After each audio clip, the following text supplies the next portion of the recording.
وَمَنْ يَعْشُ عَنْ ذِكْرِ الرَّحْمَنِ، جو شخص اعراض کرتا ہے رحمان کے ذکر سے، نُقَيِّضْ لَهُ شَيْطَانًا، مقرر کر دیتے ہیں ہم اس کے لیے ایک شیطان کو، فَهُوَ لَهُ قَرِينٌ، پس وہ شیطان اس کا ساتھی بن جاتا ہے۔ انسان کے دل کی مثال ایک گھر کی طرح ہے۔ اگر کسی گھر میں لوگ رہتے ہوں، رہائش ہو، افراد ہوں، تو وہ گھر صاف ستھرا رہتا ہے، اس میں گند بلا نہیں ہوتا، رونق ہوتی ہے، چلت پھرت ہوتی ہے۔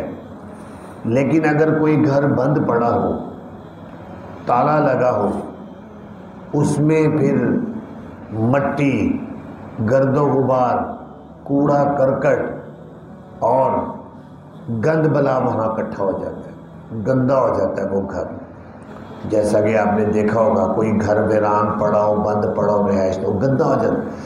ایسے ہی جس دل میں رحمان ہو اس گھر میں رونقیں ہوتی ہیں، اور جس دل میں رحمان کا ذکر نہیں ہے وہ گھر بے رونق اور کوڑا کرکٹ کا ڈھیر بن جاتا ہے۔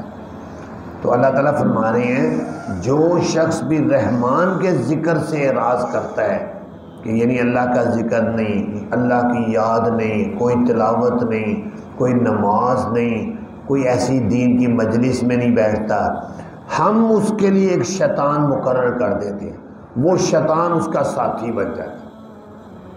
وہ شیطان جس کو ہم ابلیس کہتے ہیں، اصل سرغنہ تو ایک ہے ابلیس، آگے اس کے شتونگڑے ہوتے ہیں۔ تو وہ ہر آدمی ایسے جو اللہ سے غافل ہو تو اس کے ساتھ ساتھ وہ ابلیس کا شتونگڑا وہ رہتا ہے۔ نبی پاک صلی اللہ علیہ وسلم کی حدیث مبارک ہے، جب بھی آدمی کو کسی بری چیز کا خیال آئے تو اس کے دل کے بائیں سائڈ پر ایک شیطان بیٹھا ہوتا ہے، وہ برا خیال ڈالتا ہے، اور جب اس کو کوئی اچھا خیال آئے تو دل کی دائیں جانب ایک فرشتہ بیٹھا ہوتا ہے، وہ اس کو اچھا خیال ڈالتا ہے۔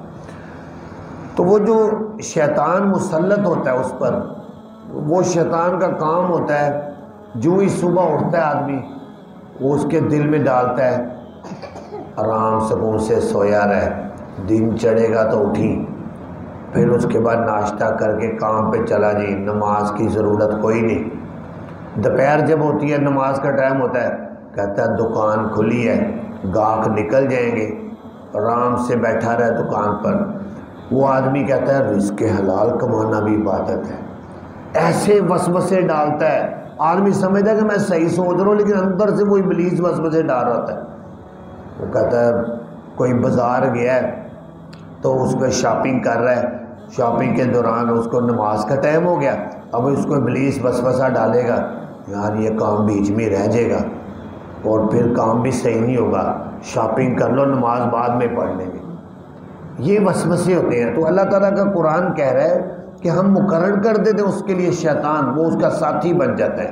وَإِنَّهُمْ لَيَصُدُّونَهُمْ عَنِ السَّبِيلِ، اور بے شک وہ شیطان البتہ روکتے ہیں اس کو سیدھے راستے سے۔ وَيَحْسَبُونَ أَنَّهُمْ مُهْتَدُونَ، اور لوگ گمان کرتے رہتے ہیں کہ بے شک وہ ہدایت یافتہ ہیں۔ غلط خیالات شیطان ڈال رہا ہوتا ہے اور لوگ یہ سمجھ رہے ہوتے ہیں کہ ہم بالکل ٹھیک کر رہے ہیں۔ یہاں چبرجی کے ساتھ بہاولپور روڈ ہے، وہاں پر ایک آدمی مجھے کہنے لگا دیکھو جی ہم لوگوں کو قرضہ دیتے ہیں اور پھر اس پر سود لے کر ہم واپس لے لیتے ہیں، اس سے بڑی ہماری نیکی کیا ہوگی، ہم لوگوں کو قرضے دے رہے ہیں۔ اب ان کے دل میں ہے کہ ہم بڑی نیکی کر رہے ہیں حالانکہ سود لے رہے ہیں۔ مثلا کسی کو یہ جو قرضے دیتے ہیں نا، 50,000 دیا تو 70,000 واپس لیتے، اب یہ سود ہے۔ اب اس کے ذہن میں وہ ابلیس اصل میں اس کے دل میں ڈال رہا ہے کہ ہم بڑی نیکی کر رہے ہیں، لوگوں کو قرضے دے رہے ہیں، اصل میں گمراہ۔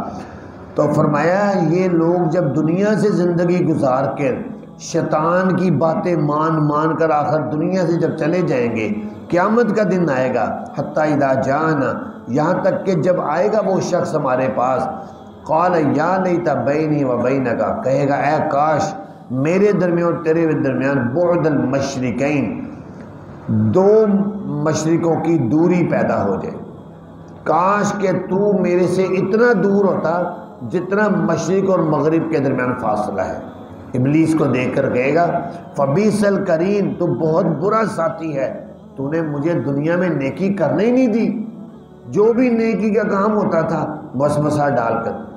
اکثر آپ دیکھیں شادیوں کے موقع پر نمازوں کا بیڑا غرق لوگ کرتے۔ اب پرسوں رات میں ایک جگہ شادی پر گیا، وابڈا ٹاؤن، تو وہاں بالکل نماز کے 15 منٹ رہ گئے اور وہ گھر والے مجھے کیا کہہ رہے ہیں کہ جی مہمان آ گئے ہیں، کر صاحب نماز نکاح پڑھائیں، مہمان آ گئے ہیں۔ میں کیا مہمان آ گئے ہیں ان کو بٹھاؤ، پہلے نماز ہوگی، نکاح بعد میں ہوگا۔ میں گیا، 7:15 کی بجائے 7:30 نماز تھی، آرام سے نماز پڑھی، سکون سے آیا تو سارے تسلی سے بیٹھے، کسی نے بھی نہیں کہا کہ آپ کیوں لیٹ آئے۔ بھئی نماز نہیں ہم نے پڑھنی تو فائدہ کیا زندگی کا، انتظار کرو پہلے نماز پڑھیں گے۔ تو اس لیے اگر دل میں انسان کے وسوسہ ڈالے، یار لوگ کہیں گے قاری صاحب تو پتہ نہیں کہاں چلے گئے، کسی اور کو بلا لو نکاح کے لیے، تو پھر وہ نماز چھوڑ کے ادھر لگ جاتے تو سارے بربادی ہو جاتی دین کی۔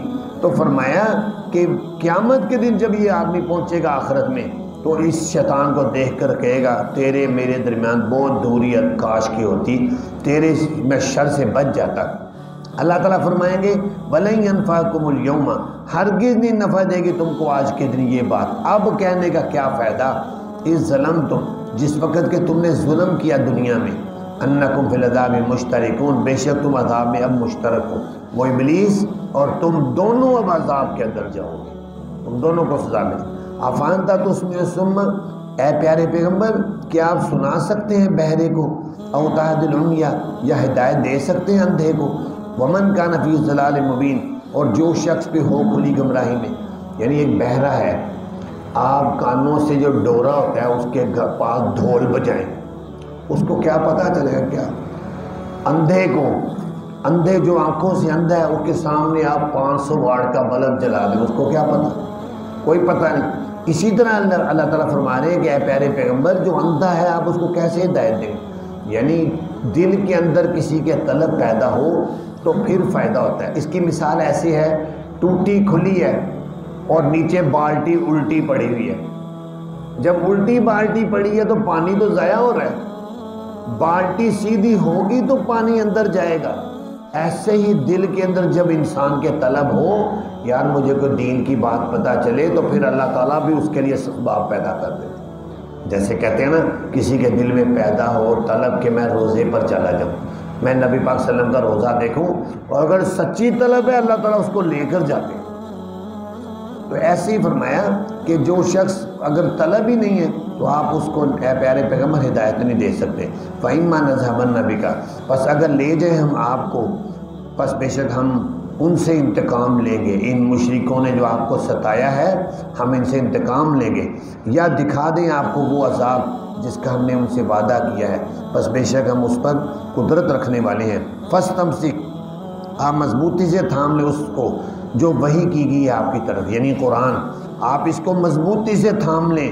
یہ قرآن معمولی چیز نہ سمجھیں، آج اس گئے گزرے دور میں پرفتن دور کے اندر قرآن پاک اگر ہمیں سننے کو مل جائے ہماری سعادت ہے۔ انک علی صراط مستقیم، بے شک آپ سیدھے راستے پر ہیں، اور بے شک یہ قرآن البتہ نصیحت ہے آپ کے لیے، آپ کی قوم کے لیے، ان قریب وہ سوال کیے جاؤ گے تم۔ اور وصل، اور سوال کریں اب اس شخص کے کہ بھیجا ہم نے آپ سے پہلے کئی پیغمبروں کو، کیا بنایا ہم نے رحمان کے علاوہ کوئی معبود جن کی عبادت کی جائے؟ یعنی نبی پاک صلی اللہ علیہ وسلم کو کہا جا رہا ہے کہ آپ ذرا پوچھیں کہ ہم نے جتنے نبی پہلے بھیجے کیا ہم نے رحمان کے علاوہ کوئی اور معبود بھی بنائے ہیں جن کی عبادت کی اجازت اللہ نے دی ہو؟ تو نبی پاک صلی اللہ علیہ وسلم نے فرمایا مجھے پوچھنے کی جو ہے ضرورت ہی نہیں، مجھے پتہ ہے کہ اللہ ایک ہے، وحدہ لا شریک، اس کو کہتے ہیں عقیدہ توحید اور لا الہ الا اللہ۔ اللہ تعالیٰ سے دعا ہے اللہ تعالیٰ ہمیں صحیح عقیدے پر قائم دائم رہنے کی توفیق عطا فرمائے۔